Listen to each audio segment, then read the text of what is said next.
Ladies and gentlemen, welcome to the Michael Rollins Show. My name is, unsurprisingly, Michael Rollins.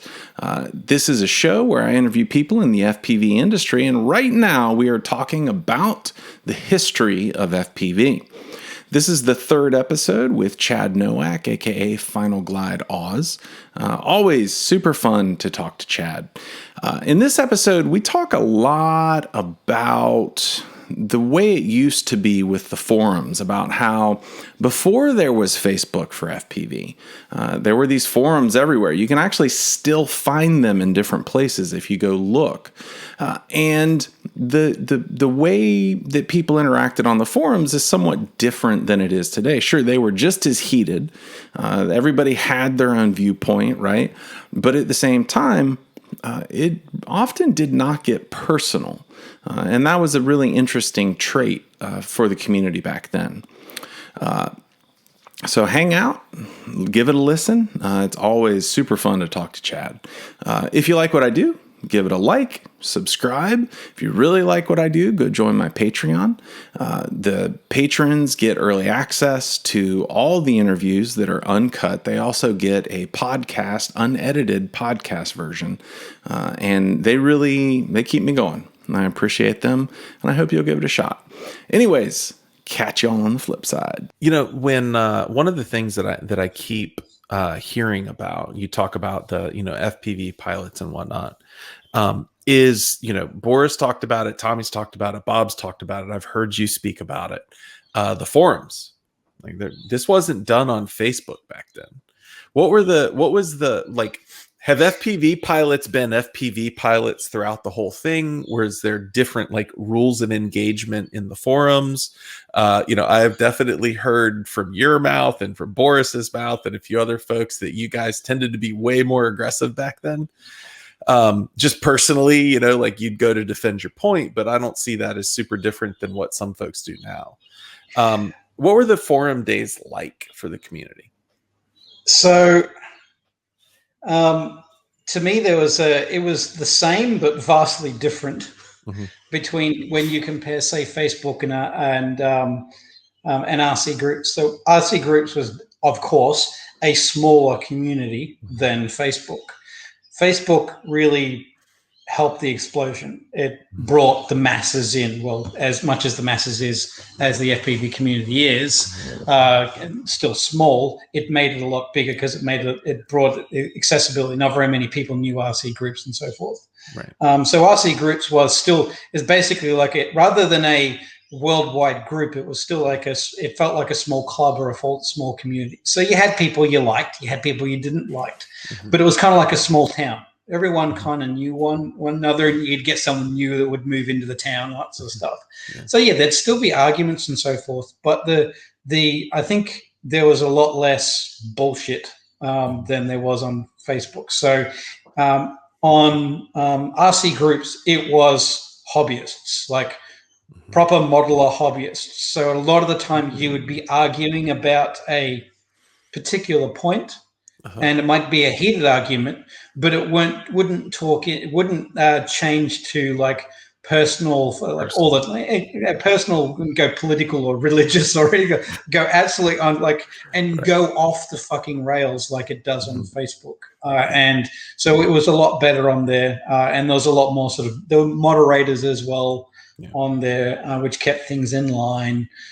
So yeah, a lot more friendly. And RC groups to me really reminded me of it takes me back to the days where it was just a bunch of guys having fun, and it wasn't necessarily flexing, it wasn't necessarily competitive. It was just, hey, look, I found a new cool thing. Where it's not 100% the case nowadays, but a lot of it all today is it's all about egotistical, competitive, I can go faster than you, therefore I'm better, and let's have Facebook wars because we don't like one another and so forth. It was a lot more friendly, and it was funny at the time. We're how can we make this bigger? And so Facebook was a great way to make it bigger, but it's almost I wish we could go back to those days where everyone got along and everyone was friendly. Right. But I look back on those days very fondly, and I mean that's where I met Tommy. That's where I met Steele. That's where I met Metal Danny. That's where I met Boris. We were all in the blackout thread. Mm-hmm. And we were all a bunch of nobodies. I mean, Boris and Metal Danny were had established themselves as people that people followed when I was getting in there, and they were the sort of ones like, wow, I really want to fly like Boris and that sort of stuff.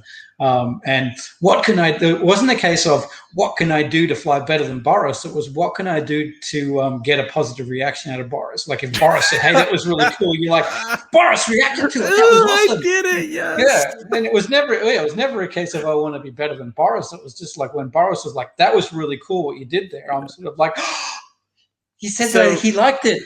So Boris, Metal Danny, who were the other heroes back then? Oh man. There was a lot of people have referenced the guy that flew over the fields. Oh shoot. He would and his name isn't like FPV, it's something else. Yeah, there's a few old school ones which are just, I'm sure I'll be at work later on today. Yeah, you'll remember. I'll just shout them straight out. There was one guy. What was his name? He'd had a video. We did full driving and drones.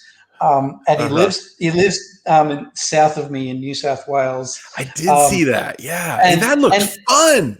And he had he basically just did stupid shit. And the one that I remember the most is this chicken video where he had some chickens and he was chasing after the chickens with his blackout. It was like a 2S blackout that would hardly, and he's chasing after these chickens.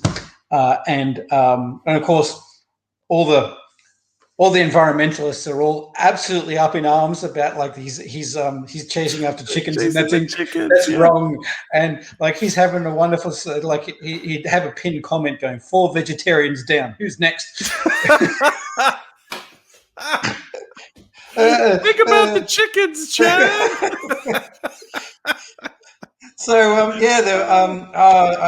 I can't remember his name. I'm sure Mark will watch this and tell me his name was that. Why can't you remember it? Yeah, there's a couple of those sort of guys. Of course, there's Just 70. There was Justin as well, and he's like one of the OGs. He was flying stuff around before mini quads when it was the big 10-inch stuff. And was Quad Mover around back then? Yeah, Quad Mover. There we go. There's another one. Yeah, Quad Mover. He was he's Quad Mover now, isn't he? He is. Yeah, he's still Quad Mover. Yeah. Yeah, because there's he's had 2 different YouTube channels. Yes, I found that. Yeah, he got sick and tired of all the negative attention and various other attention, so he just went, all right, fuck it, I'm making a new YouTube channel.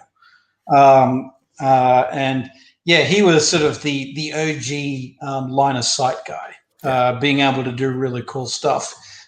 He was the one that I'd already wanted to get good at line of sight, but I found his YouTube channel and I was like, this is what you can really do with this stuff. It's cool. And so started watching what he was doing and going, shit, how do you do that? Some of his, in some of this research, I definitely, I went back and I looked at some of that and it was just how are you doing that line of sight? I don't even understand how his brain must work to be able to do the things that he does. Yeah. Because he'll get super far away from himself and he never loses orientation. He just doesn't seem, or you never see it on the video. Well, what we always used to just freak out as well was how the hell, he doesn't have one color prop set of props at the front and another color at the back. He does not lose orientation. And I just went, I wonder why that is. So I started flying with all the same color, and I realized you just learn to deal with it. If you don't have those things to look at, you learn other ways of your orientation. So I learned to fly without a certain color on the front or back after a while myself. Yeah, yeah. So if you had to go back to Chad of that time and pick who would have been the one that would have delighted you the most if they commented and said, "Oh wow, that was really cool"? Oh, very early on. Well, it depends on what time frame. Okay, well, take us through the Yeah, time. very early on, it would have been Quad Mover. Okay. If he had have said, "Hey, that was cool," I would have got. And then it would have been Boris B and Metal Danny, both of those guys at the same time. Yeah. Then fast forward maybe 6 months, Sharpoo, Okay. and I eventually got like a comment from all of them at some stage. So I always at some stage. I think. Especially with like Sharpoo, knowing that he was very good at video editing and things like that and cinematography. There was a video there when I was trying Beta Flight for the first time. Sorry, not Beta Flight, Clean Flight for the first time, and I did a video on that. And Carlos commented like, "Oh, that was a really nice video," and I just sort of went, "Okay, yeah," because like I sort of put it out, and I was kind of proud. I was like, I don't know what other people think, but I'm proud of what I put out. And when someone like that sort of comments, you know that they're like in the cinematography type side of things, like, oh, okay, cool. Well, I obviously did something right. That way, and I will say that is one thing about your edits that I really enjoy is that there's a story there a lot of times. Like sometimes it's whatever you're flying. But my favorite to this day is removing oneself from the equation. That one, like every time I watch that video that you did, I'm just like, man, like you just have this sense of peace and this wonderful feeling at the end where it's like, okay, it's going to be all right. So let's go ahead. Sorry. Yeah. I've never been the best videographer. And I watch a lot of people. And what the thing that I should be doing is learning new techniques and getting better. Like, for example, you've learned how to set up your studio with your lights in the background and shit like that, where like, and you get the better microphone and you're like, me, I don't give a fuck. This is me. I'm going to try and improve where I can, but it's never really been my focus. It's more, for me, it's always been a case of what story am I trying to impart and what feeling am I trying to impart. That to me is more important than making everything sort of fancy in the background. And there's no right or wrong, but that's always been my thing. Like most videos I have out there have an underlying storyline or a reason for posting it rather than, hey, I just flew somewhere. So that's always sort of been my goal. But the interesting thing is that it in a sense it's easy to learn how to do this, right? This is simple. Like and as now the reason for why I did it is not necessarily simple because it doesn't stick out. You don't really notice it. You start looking at me and then you just kind of ignore the background. But everybody who watches this will now pay more attention to the background than they do to me.